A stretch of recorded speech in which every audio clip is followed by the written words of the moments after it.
bit of a sidebar for the next couple of 3 days. Either side of episode 500, consecutive episodes in a row, we're going to be talking about TV two ways and how that fits in with the conversationality of your voice and your presentation style. As I mentioned at the back end of yesterday's show, it's unlikely that you're going to be doing a TV two-way because it's unlikely perhaps that you're going to be a TV reporter. After all, surely because of numbers, there aren't many people who stand in a street and talk to a presenter or an anchor in a studio.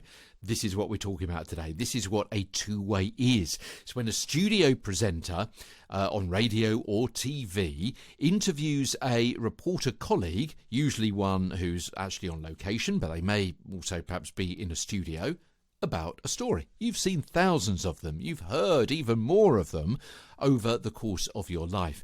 So let's talk about this and how it fits in with conversationality, because the reporter is not working to a script, has to sound fluent and confident, must get over the main points in a succinct and accurate way, should be able to cope with any question asked of them from the host, can react to anything that happens while they're on air, and must be prepared to go open-ended.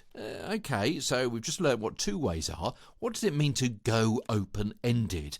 Well, it's nothing about, what might happen if you had a really hot curry the night before. It's to talk to a certain duration, say 30 seconds or a minute, with the possibility that the director of that live show may cut them short.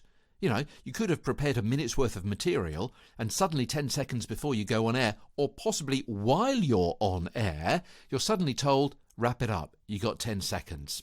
Or just before you go on air, or while you're on air, suddenly you're told to stretch that 30 seconds prepped work to 90 seconds.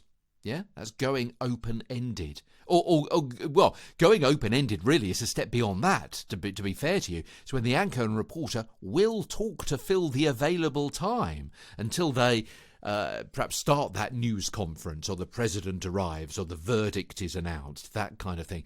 Going open-ended is just talking. So, obviously, much of this is easier for radio reporters because they're not on screen, so they can refer to their notes rather than have to rely on their wits and their memory, but it can still be pretty daunting. Now, very often the questions and answers can be scripted, and the trouble is they can often then sound as though they are scripted, stilted, awkward, obviously written and read to a format. And yet, of course, as we've been talking about over the last several weeks, they really should be conversational and have a clear structure and a journey, perhaps with background, what the latest is, what that means to people, examples, case studies, reactions, and what happens next. So, how do you make all that sound as though it's authentic? It's got to sound fluent and confident. You've got to have some notes. You've got to get over some main points. You've got to cope with anything that's thrown at you. You have to be able to go open-ended or cut it down. How do you make off the page and off the cuff sound as though they're working in unison? We'll talk about that tomorrow as Get a Better Broadcast Podcast and Voice Over Voice continues. From London, I'm Peter Stewart.